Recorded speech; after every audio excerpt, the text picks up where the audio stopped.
예를 들어서 내가 유부녀인데 바람을 폈어요. 그래서 상간녀 소송을 당했습니다. 여기까지는 뭐 당연한 얘기니까 억울할 건 없을 것 같은데 상대방도 사실 바람을 핀 거잖아요. 상대방 남자도. 그런데 나만 책임을 진다? 이럴 때 필요한 게 바로 입니다. 네, 안녕하세요. 지금까지 600건 이상의 상간소송 성공 사례를 기록한 조성구 변호사입니다. 오늘은 상간자 맞소송에 대해서 정확하게 설명을 드리도록 하겠습니다. 내가 유부녀나 유부남인데 상간소송을 당한 경우 나 혼자만 책임을 지는 것이 억울하다고 생각하실 수 있겠는데요. 이런 분들이 오늘 영상을 끝까지 시청해 주시면 좋겠습니다. 변호사님, 그럼 맞소송의 이점은 어떤 것들이 있나요? 불륜의 당사자가 둘 다 기혼자인데 한쪽만 소송을 당한 경우 이럴 때 필요한 게 바로 맞소송입니다. 상간자 맞소송이 뭔지 정말 간단하게 설명을 드릴게요.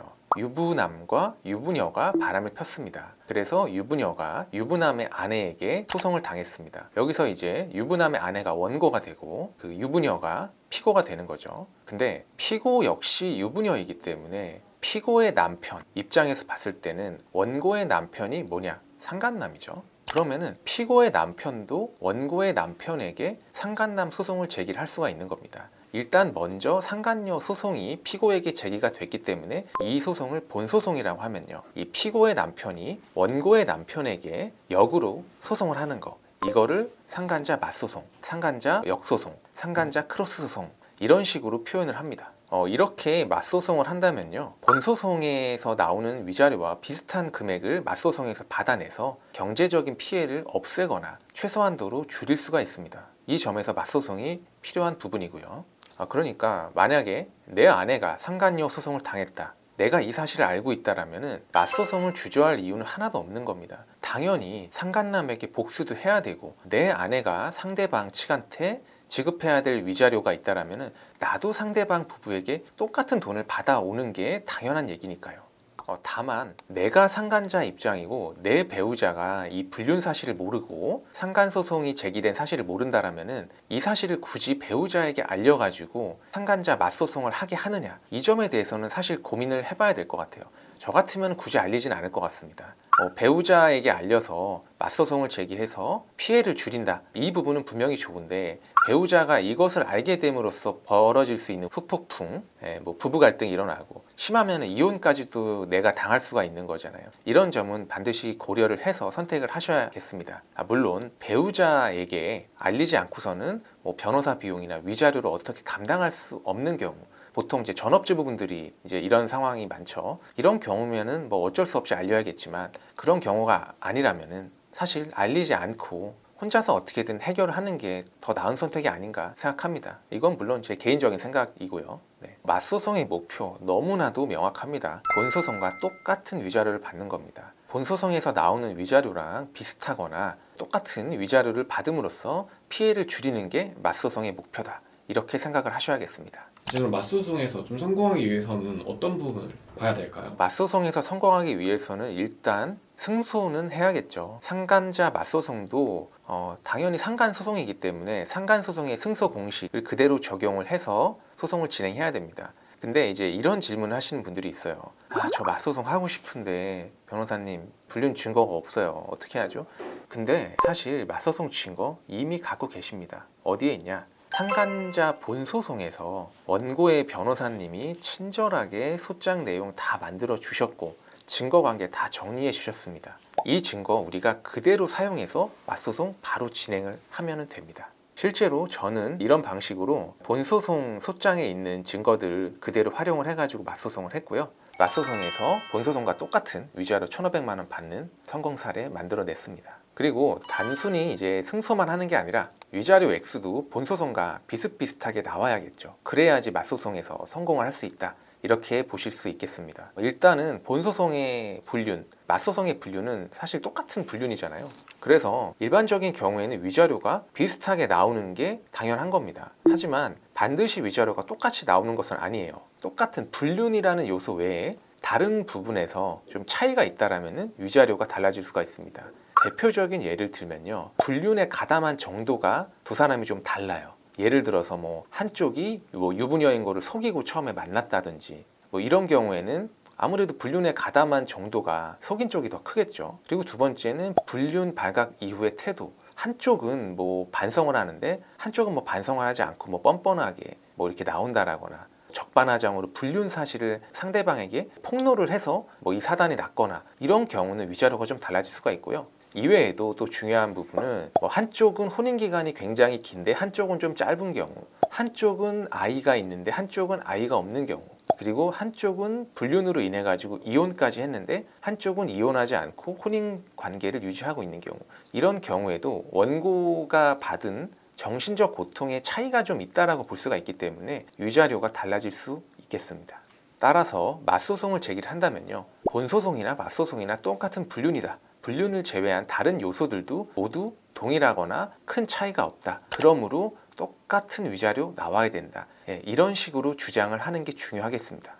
그럼 변호사님, 잘 주장을 하면은 본소송보다 저희가 주장한 맞소송이 더 위자료가 높게 나오는 경우도 있을 수 있겠네요. 네, 맞습니다. 아까 이제 말씀드린 요소들에서 우리 쪽이 좀 더 우위에 있는 경우라면은 맞소송에서 본소송보다 더 높은 위자료가 나올 수도 있어요. 뭐 예를 들어서 부정행위에 가담한 정도에 큰 차이가 있고, 우리 쪽은 이혼을 했는데 상대방은 이혼을 하지 않았고, 이런 경우라면은 오히려 더 높은 액수의 위자료가 나올 수도 있고요. 실제로 더 높은 액수의 위자료를 제가 받아낸 사례들도 종종 있습니다.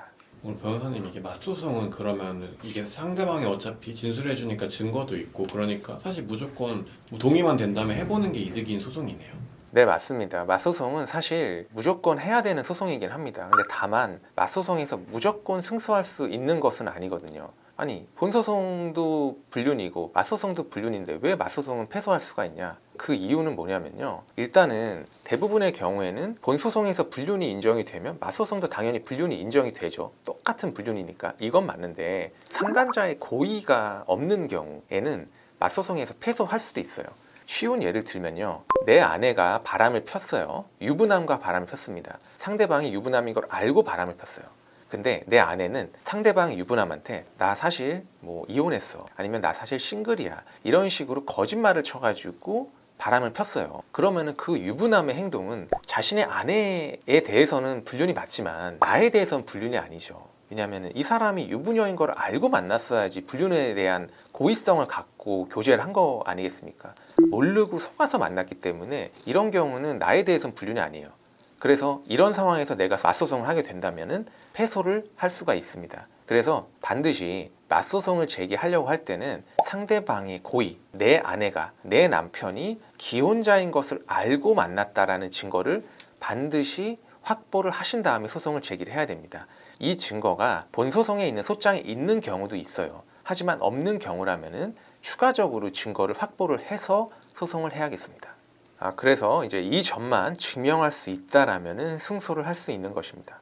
다만 본소송과 똑같은 수준의 위자료를 받아야 되니까 맞소송에서 이제 위자료 액수 산정 요소에 대해서도 적극적으로 주장을 할 필요가 있습니다. 똑같은 불륜이고 불륜 가담 정도도 비슷하고 불륜 이후의 태도도 비슷하고 혼인 기간, 자녀 유무, 이혼 여부, 이런 부분에서도 비슷하거나 거의 차이가 없으므로 똑같이 위자료가 나와야 된다, 이렇게 주장을 해야 된다는 것인데요.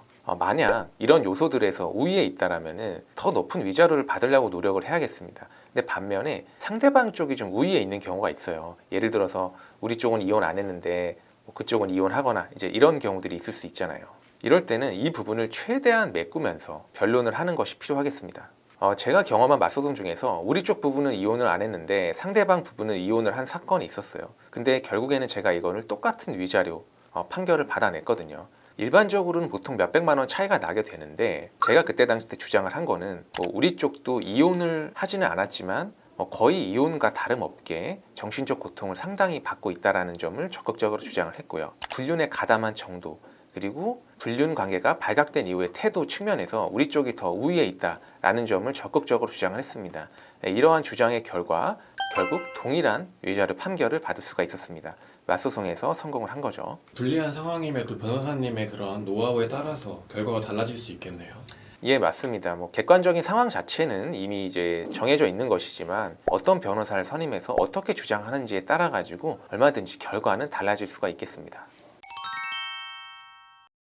네, 오늘 영상을 통해서 여러분들께서는 상간자 맞소송에 대해서 확실하게 알게 되셨습니다. 불륜을 저지른 것은 물론 잘못입니다만 나 혼자 책임질 성질은 아니죠. 상대방도 마찬가지로 책임을 부담할 필요가 있겠습니다. 네, 이런 점에서 상간자 맞소송을 적절하게 활용을 하시기를 바랍니다. 저는 지금까지 600건 이상의 상간소송을 성공시켰고 40건 이상의 상간자 맞소송을 경험을 하면서 성공적인 판결을 받아낸 경험이 있습니다. 따라서 도움이 필요하신 분들이라면 제게 편히 연락을 주셔도 좋겠습니다. 지금까지 조성구 변호사였습니다. 감사합니다.